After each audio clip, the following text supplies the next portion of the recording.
के लिए कोई प्रयत्न की आवश्यकता नहीं। जहां साधु संगति मिले, जहां प्रभु की कथा मिले, वहां डूब के बैठ जाना।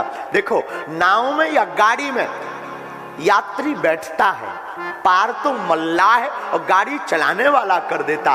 तुम राम कथा की नाव में बैठ जाओ, मल्लाह गोस्वामी श्री तुलसीदास जी है, किनारा राम द्वार है, ये तुमको किनारे पर ले ही जाएगी। पार लगे बिना तुम रह नहीं सकते। और तुम कहो महाराज अभी तो हम बहुत झंझटों में हैं, काम बहुत है, हमें अभी अपने लिए बहुत करना है, मकान बनाना, दूधू बाई को लाना है,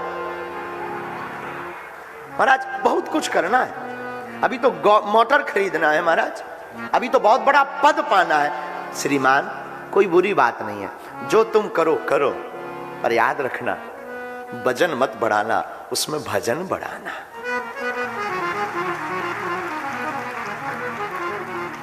यहां इस कथा में बड़े ही स्नेही हमें बताया, हमारी दूरभाष के द्वारा मीडिया पर चर्चा हुई थी। श्रीमते साहब जी आप भी बैठे हैं और आपसे हम कहेंगे कि आप राजगद्दी राजनीति के आदमी हैं और हम आपको निवेदन करें, हमारी व्यासपीठ राजनीति से तो बहुत दूर रही, पर हम आपको कहते हैं जिंदगी में जब व्यक्ति इसके वजन की जगह इसका वजन बढ़ाने लगता है तो उसकी दुनिया में तू बोलती है।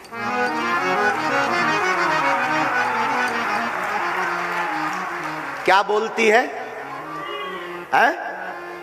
तूती बोलती है भैया। जो व्यक्ति इसका वजन बढ़ाने पे ध्यान देता वो अक्सर मरते समय घाटा खाता है। तो जो व्यक्ति इस वजन की बात करता है ना, देखो धन दोनों है, एक राम धन है, एक संसार में पैसे का धन है। इसका मतलब ये नहीं कि तुम कल से ही सब रुपया हमें चढ़ा दो, ये भी नहीं कि तुम सब छोड़ छाड़ के बाबा बनो हम तुम्हारी जगह पहुंच जाएं। इसका मतलब ये है कि तुम जो कर रहे हमें बुराई नहीं है और दिल खोल कर करो।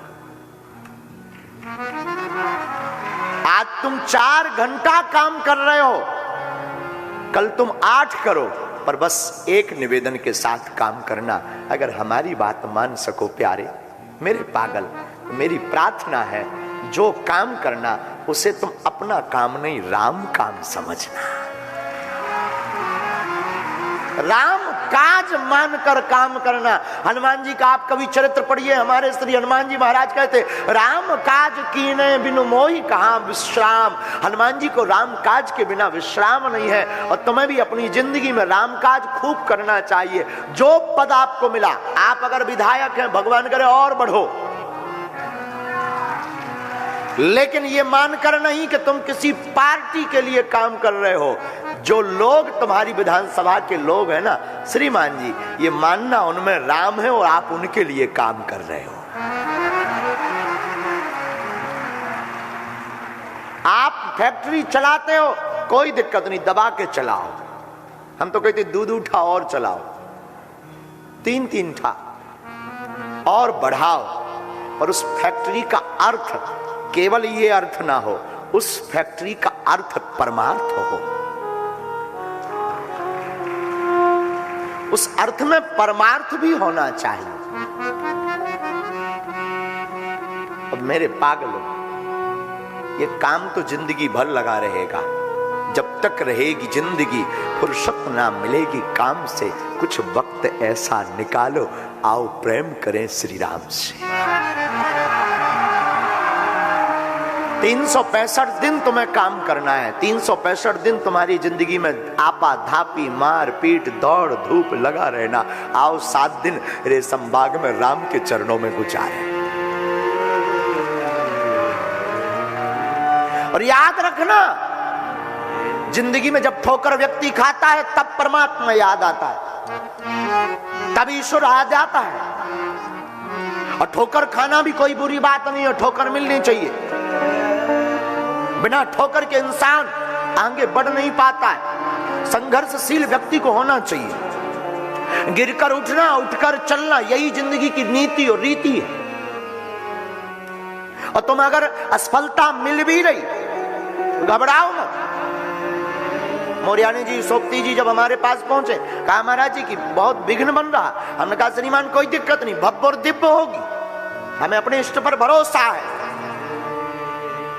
और मेरे पागलो, अगर तुम्हें ठोकर लगती भी है तो ठोकर को मुस्कुरा करके सहो। ठोकर इंसान को बलवान, ध्यानवान, ज्ञानवान, बुद्धिवान बनाती है।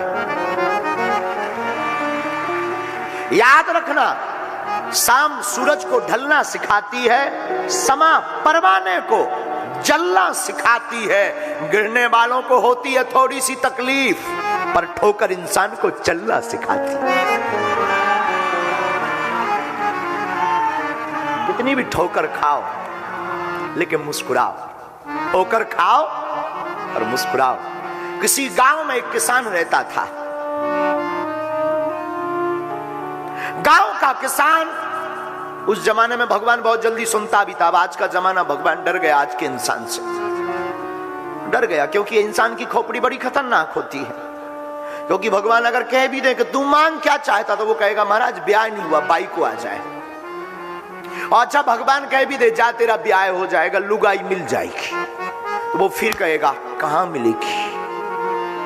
अगर इतने में काम चल भी जाए तो बात बने, भगवान चुप हो जाए, तू चुप हो जा, वो पूछेगा नाम क्या होगा। अगर भगवान बता भी दे कि उसका नाम ये होगा, और उसके बाद भी अगर मैटर क्लोज हो जाए, चैप्टर बंद हो जाए, तो बात बने, वो फिर पूछेगा गोरी होगी कि काली। और अगर वो बता भी दिया जाए तब भी बात बन जाए, तो कोई खबर, कोई हौस, कोई बहुत अच्छी बात, तब वो फिर पूछेगा कहां रहती है, नागपुर में या बाहर पूना में। और अगर वो भी बता दिया जाए और बात बन जाए तो कोई बात ठीक है, मैटर क्लोज हो, लेकिन उसके बाद फिर पूछेगा गुड़ी होगी कि अवगुड़ी। संसार के प्रश्न कभी खत्म नहीं होते। ये खोपड़ी है, खोपड़ी इसका नाम ही इसीलिए पड़ा है, ये खो गई और पड़ी है इसीलिए खोपड़ी है।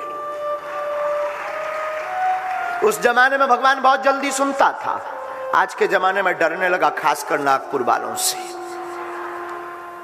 उस किसान ने कहा भगवान, ऊपर से आवाज आई हाँ बोलो माय डियर।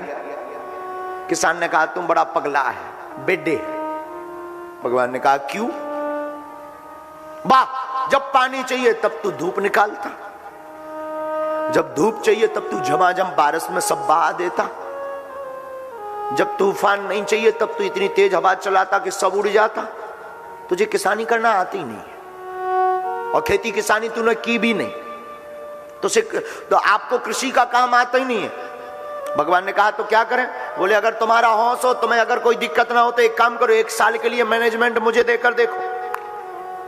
मैं टाइम पर जब बारिश चाहिए तब मैं करूंगा, जब आंधी चाहिए, जब धूप चाहिए मैं लूंगा, फिर देखो तुम, पूरी दुनिया खुश रहेगी। भगवान ने कहा मान जा।